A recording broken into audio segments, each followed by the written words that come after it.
Apple dropped their 2023 fall lineup update, featuring the iPhone 15, 15 Plus, 15 Pro, and 15 Pro Max, in addition to the Apple Watch Series 9 and Apple Watch Ultra 2. In this video, I'm breaking down all the biggest design and feature updates Apple made to their newest iPhone and Apple Watch lineup. So, whether you're looking to pick one of these up or just didn't feel like sitting through a 2-hour keynote, don't worry, we got you. Let's jump in.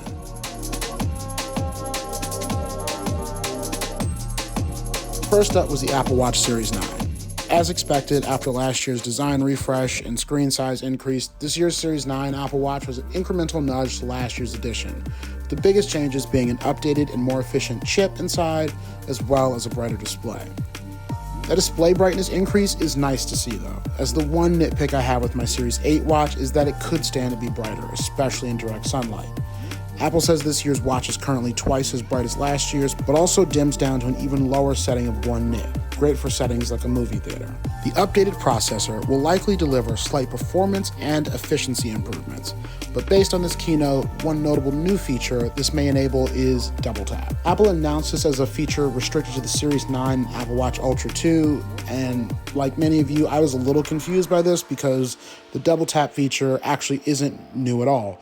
Apple added it and a couple of other hand gestures as accessibility options in watchOS a few years ago. My best guess on this is that Apple took the improved reliability provided by the new S9 chip, added a more user-friendly interface for it, and branded it as double tap for newer watches, while older devices will maintain what was essentially a beta mode for this interaction within accessibility. One small change I haven't seen covered much is that the storage capacity for the Apple Watch has doubled here, from 32 gigabytes to 64 gigabytes. Apple specified 18 hours of battery life, which seems identical to last year. Thankfully, this year's Apple Watch lineup comes in at the same price as last year. Apple Watch Ultra 2 also gets an updated chip, a brighter display, and an internal storage increase, but no other significant changes, which isn't surprising since this device only debuted a year ago. Apple also made several announcements regarding its sustainability efforts, like the introduction of several new carbon-neutral products, including new watch bands. As part of this effort, Apple discontinued all of its leather products, including their cases and, yes, their leather watch bands. They replaced these premium leather cases and bands with a fine woven material. I think this move makes sense, and I'm happy to see Apple stepping out on some of these more environmentally conscious decisions.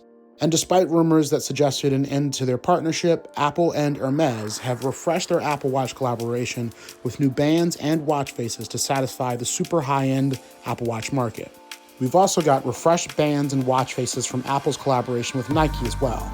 I'm a big fan of the design here. I think it kind of matches elements of this channel's design ethos, and so I've already added it to my Series 8. Given that watchOS just got the biggest update since its debut, coupling that with some refreshed watch faces and updated band types makes the Apple Watch feel like it's gotten a fresh coat of paint in the last couple of years and is worth picking up. Let's move on to iPhone. Pick up any of this year's new iPhones, and the first thing you may notice is that we have our first redesign in 3 years. The squared-off edges of iPhones 12, 13, and 14 have been softened and rounded, giving it a slightly different form factor, but also making this year's phones more comfortable to hold. While design changes are usually a pretty big deal, this is a more subdued iteration on the previous mold, similar to how the iPhone 5 series iterated on the iPhone 4's squared body with smaller tweaks. That design change appears even more drastic on the standard iPhones than the Pros, because they're now inheriting the dynamic island that debuted on last year's 14 Pros.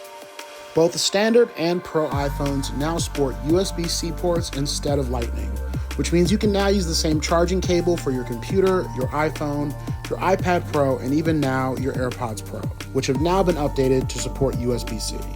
Apple still has a few products rocking Lightning ports, but I can bet we'll see those slowly shift towards USB-C over the course of the next year or so. Despite this change, the standard iPhones will keep the same USB 2.0 speeds as Lightning. Only the Pro models will be getting USB 3.0 enabled transferred and the accompanying transfer speeds. The port does not appear Thunderbolt capable at the moment, which means it won't get the highest available speeds offered by that standard. And it appears that all charging speeds are unchanged from last year, so unfortunately, no fast charging was unlocked by this port. Legit fast charging is still a feature I'd love to see Apple add in the next few years, as well as Thunderbolt on the Pros. And while I've already heard some folks complain about the USB 2.0 on the standard models, I don't think this is going to make a meaningful difference for most people. Most users aren't taking super high-res photos and videos or don't sync their devices often, and those that do are likely to opt for the Pro anyway, for all of the other benefits offered in that workflow than the standard iPhone. While rumors tend to give away much of Apple's lineup prior to the keynote, there are usually at least a couple of surprises, like last year's Dynamic Island.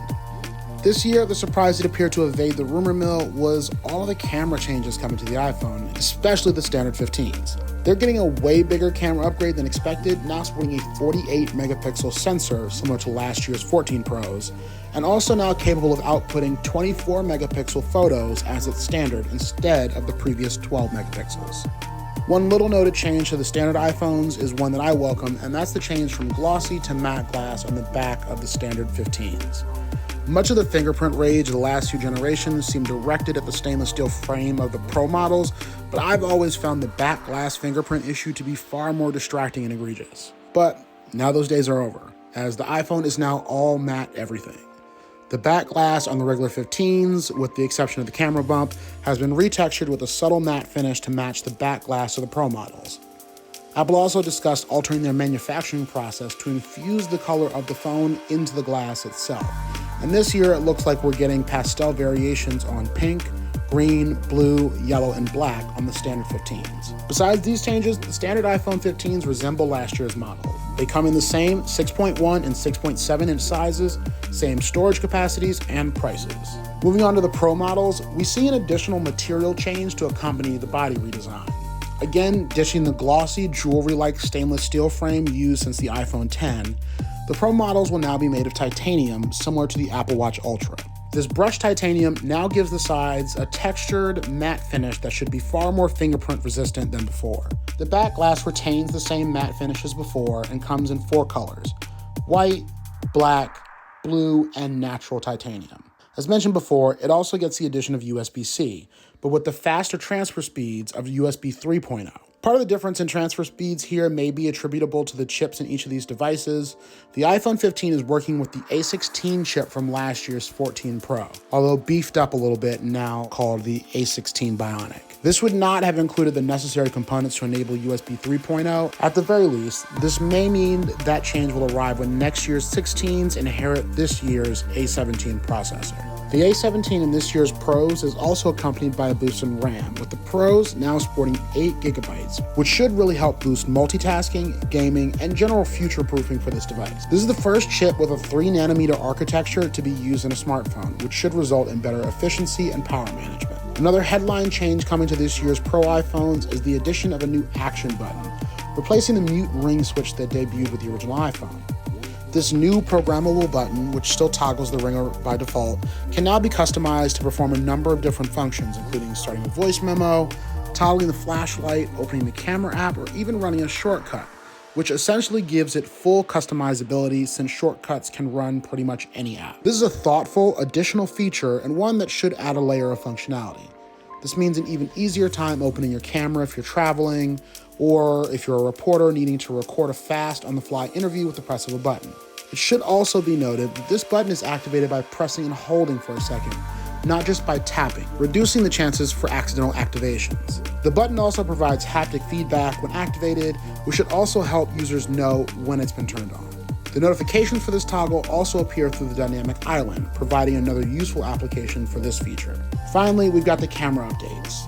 While this wasn't quite the leap to a 100x periscope zoom that some were clamoring for, I think this is a confident step in that direction. And Apple's application of prisms in the lens in order to achieve an extended focal length suggests that they have plans to achieve this in their own unique, innovative way, perhaps over the course of several generations. Either way, we're still getting the 24 megapixel output as the standard 15s, but also with a 5x zoom on the telephoto lens. Portrait mode gains a useful new update as it now allows you to turn any photo into a portrait mode in post. The camera now captures all the depth data necessary on the fly, even if you're just snapping a quick shot. Edit that shot in Photos later and you can toggle portrait mode and then adjust the bokeh to your liking. This means that even more people will end up using portrait mode as they won't have to remember to enable it when taking a photo.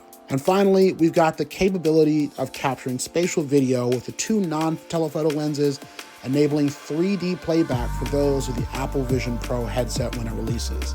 Nice integration, and of course a little hint at what's to come next year with the Apple Vision Pro. So, what's the bottom line on this year's iPhones? I think the standard 15s are truly tempting this year, even to someone more inclined to go pro like myself. It's got a serious camera upgrade, moving from 12 to 48 megapixels. It's got the dynamic island, brand new design with more rounded edges and a textured back glass. If you're someone who doesn't need that 5x zoom or a high refresh rate display or transferring photos at the absolute fastest speeds over USB-C, then there's no real reason for you to opt for the Pro over the standard model. But if you're someone who knows that they've pushed their phones to the absolute limit, love to take tons of high-res photos and videos, then you likely already know that the Pro is for you and are probably rocking an older Pro model right now. If you're rocking an iPhone 11 Pro and choose to upgrade to the 15 Pro, you're going to get 2 design updates in one, both the move from the curvy side frame to the squared off edges, and then the refinement of that this year. You're getting an increased screen size from 5.7 to 6.1 inches, a ProMotion high refresh display, MagSafe, USB-C, a camera that is leaps ahead of the iPhone 11's 12 megapixel main sensor, the action button, double the 4 gigabytes of RAM on that device, the ability to take spatial video, the dynamic island, significantly smaller bezels, a new titanium material, faster charging, and macro photography. This is where the smartphone market is now. If you're only looking at year-to-year upgrades and not focusing on the journey that most customers take in terms of switching devices, then you miss the drastic changes that most people experience when upgrading. If you have a device that is more than 1 generation old, I think you may be surprised at how the seemingly incremental upgrades Apple does year over year can stack to create an impressive transition. Finally, I'll just say that because there were such strong rumors of a price hike this year that thankfully turned out to not be true, this may be a very good year to hop in on the top-of-the-line iPhone being offered at this price, because I assume those rumors had some foundation in truth, even if not for this cycle. Apple has had this pricing structure since the iPhone X, but have offered significant improvements on that experience since, and it's at least comparable to the top-of-the-line, non-folding Samsung smartphones. Okay, I think I was able to cover everything here, but let me know in the comments if you have any specific questions about any of the stuff announced.